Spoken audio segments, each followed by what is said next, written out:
So I got myself one of these Pokemon advent calendars last year, and I forgot about it because I needed to find some space before opening up this bad boy. I get it, pops are kinda mid, but they kinda look cute with Pokemon. Like, Pokemon and non-human looking things are an exception, okay? It's an exception, guys. Because they kind of remind me of like little chibi versions of Pokemon, and they look a little less awkward than trying to make a human look like a chibi with a square face. Heya, I'm Zilxari, and welcome to my wonderful whimsical world, Spookémon edition. Get out of here! Ah! The advent calendar came with these boring looking little silver fellows, and we ain't having any of that in this forest.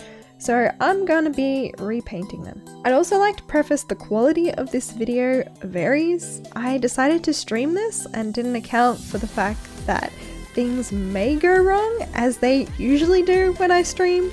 So I started this project by disassembling my craft storage, disrupting the sweet order that I was trying to keep, and sacrificed that for this project, but that's totally fine. So for Charmander, I found some Monster High accessory bit bobs in my stock box. I think it was like a necklace or a belt, not quite sure what it's from, but it kind of reminded me of a candle waxy looking thing, and the pattern sort of reminisces Legend of Zelda Twilight Princess. It just reminds me of the Twilight Darkness, you know? Which you can probably see better on the final product, because at the start you can't really see any of the detailing thanks to the cameras. But back to the project.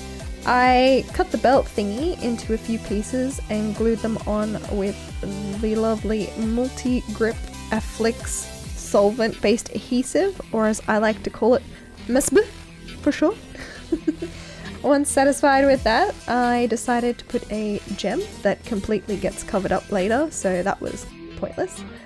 Since there wasn't enough to cover up the belt thing, I ended up using some moldable plastic stuff, aka Polymorph DIY moldable plastic pellet melts, polycarburetone PCL, yes, I totally said all that right, to complete the pattern, which turned out kind of okay, but I should have spent a little bit more time kind of making it sit better, but it's cute.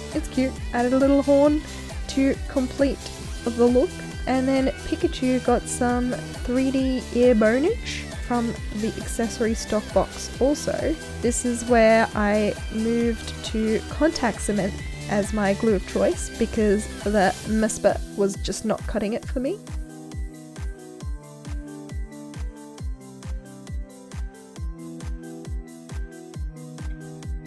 Proceeding to a very delicate brain surgery on Mr. Squirtle here, where I attached these adjustable thingamajiggies to ensure that he could adjust his attitude and stop putting Christmas decorations up in October.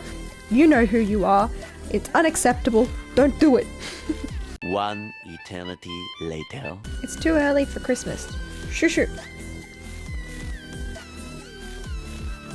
A little bulb was added to the top of Bulbasaur's bulb, because why not? And some leafy looking boys were dissected to add foliage. I know this one. This one was from a Venus McFlytrap, trapping you into this cringy line. Bada-bumps. So now, the real fun begins. My aim was to try and keep at least one element of the same color palette as the original. So for example, with Squirtle is blue water-based, so something blue ideally. Squirtle was coated with a mix of Phoenician purple and Teclis blue, or Phoenician purple if you do so say. I'm trying to keep a cooler color tone really. I mostly ended up using Citadel paints because they dry really quickly, but I think I used a couple of other paints here and there, mostly for white because the Citadel paint that I have is, I think, Corex white, and it has kind of a greyish tint and dulls everything a little bit. But yeah, overall, mostly Citadel paints. They're really good. They just come in really small packaging, which sucks because I just want to buy a bulk, and do it, because can you imagine painting canvases with fast drying paint? It'd be amazing. I wouldn't have to wait very long. I could just paint the thing. Anyways. Some white was added to the Phoenician purple for some lighter sections to cut across his face and tail to add a little bit of variation, and then I went back and painted white on the front and back of his shell before going over it with some Anko bright blue paints, which is not the best quality, but I like the color, so I tried to make it work.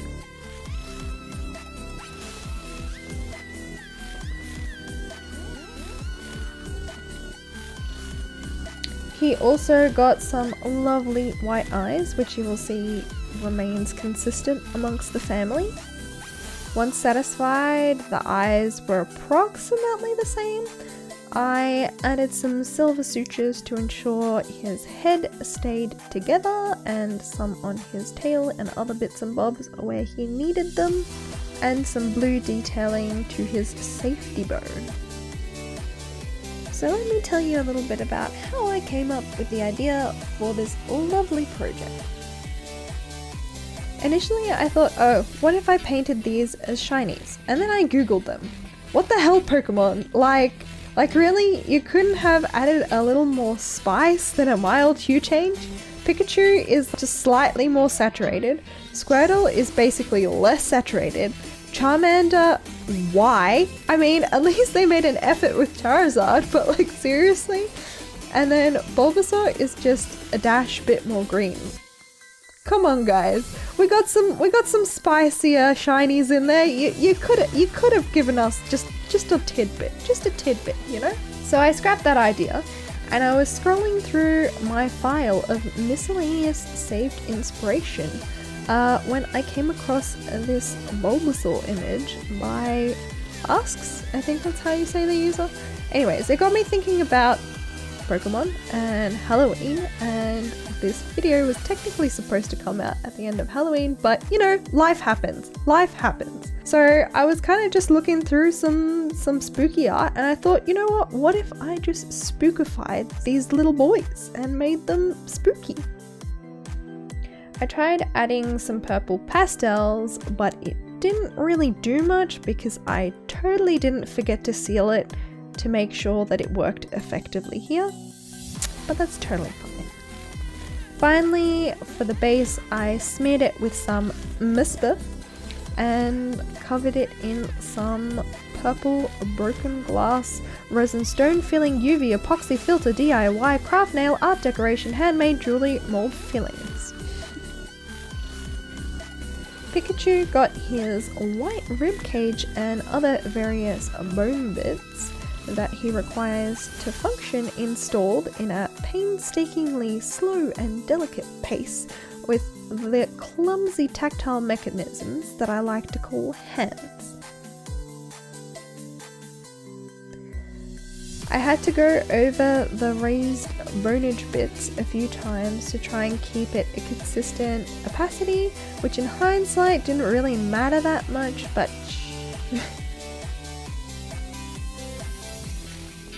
the soulless white blobs were added with teeny tiny dots to allow him to sniff out his prey.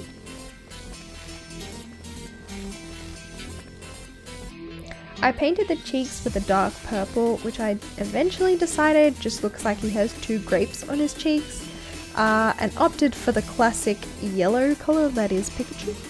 I added some red to his mouth, and of course we can't forget about those backbones. No spineless creepers in this household today.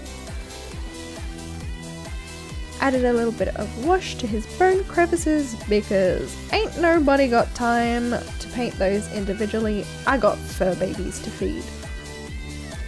I then go back with a fluorescent yellow primary Mr. Color Mr. Hobby paint because the yellow was just not sparking joy.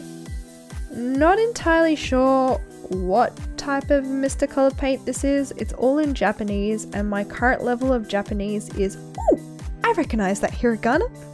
I'm assuming it's an oil-based paint. It doesn't like water, and I learnt that the hard way, My poor brushes did not like that at all. So if you ever end up buying any of these paints, make sure you get the Mr. Tool Cleaner. I think it's just a type of paint stripper because it resurrected my brushes, which I honestly thought were way beyond repair. Once happy with the cheeks and the ear tidbits, I added a little bit of yellow to the bones, and if that doesn't spark joy, I hope the base does. I added some squiggles in the attempt to fool the human eye from a distance that this is indeed electricity running through the base. The paint was a hella thick boy, so I had to go over it and smooth out a few sections and then build up where the paint didn't settle. I probably should have used some of the paint thinner, but that's just how we do things around here. With a few final white highlights, Skellychew was done, but he needs his lovely companion Ash by his side. To show that Ash is totally fine and full of life, I added some black to bring out the details and some yellow to enhance his lovely eyes.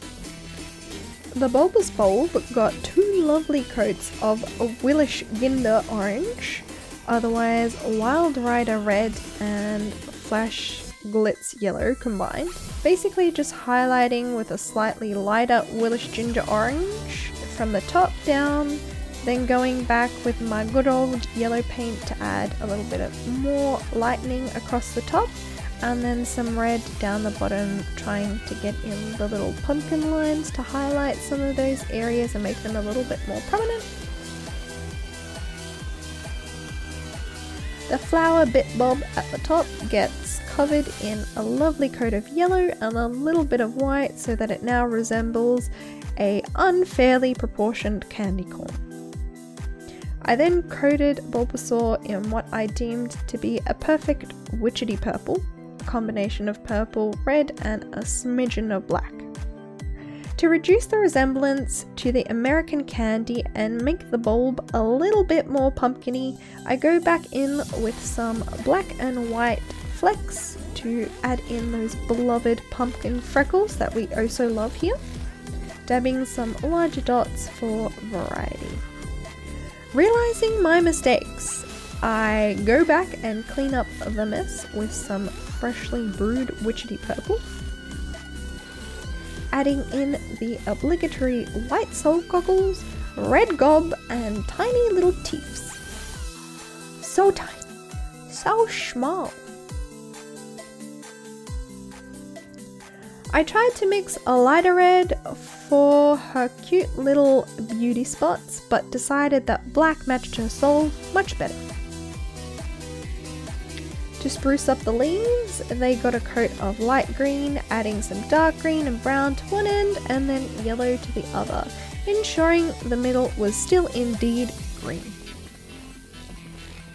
A concoction of yellow, red, orange and green, not that much green, hexagonal chunky neon glitter and some orange leafy looking butterflies were mixed and haphazardly stuck on the base in the hopes that no one would notice these were in fact not leaves but glitter.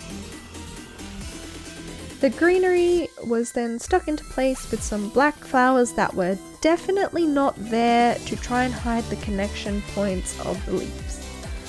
With a little bit of dash of gold, Pumpkinsaur is done and she can join her brothers.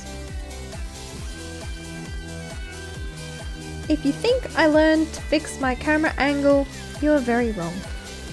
Charmander is the last to get her spooktacular makeover, starting with 2 coats of dark red, making sure she is slightly off camera so you can clearly not see what part that I'm painting. I attempt to dry brush the top of the drippy bit, which turned into kind of a base coat of white, because I committed and I will not be backing down, and it's totally not because I didn't think that removing paint was an option at this point in time. I go back in with some yellow, orange and red Anko paints, dabbing it in different areas to attempt to make it look a little more interesting. following up with some wash to try and get the darkness back into the cracks so you can see the pattern a bit more. A singular white blob was added. Amazingly, less touch-ups were required for this. I don't know why. 4 little teepsies were also added with some white paint. The belly and the tail were also made to match the oozy top bit with some red, orange and yellow. And then all of these sections were painted later, as I ended up swapping to Mr. Color paints because the anchor paints were just a complete disappointment. In reality, they're just cheap paints, and I really wanted to use them, but they just weren't cutting it for this project. For the base, I specifically procured some Astrogranite Debris, and even though these were already grey, they were a little too grey, so I ended up coating it with a layer of black and then slowly introducing different levels of grey that doesn't equal the number 50. And then my lovely Meltmander was done. Now that the whole family is ready, it's Mighty Morphin time!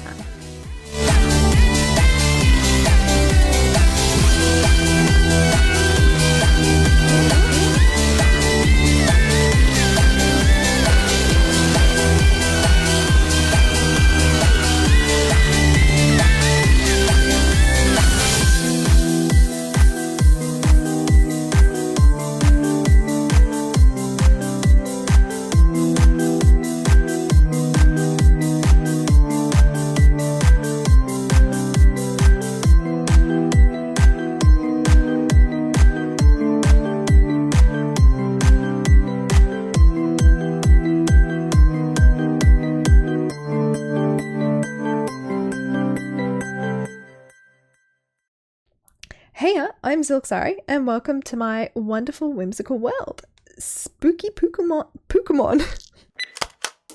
Realizing my mistakes, I went back and cleaned up the and some blue date and make the bulb a little bit more pumpkin-y. I then go back with a few dots here and there to add some larger dots for variety, and dots are taking over the world!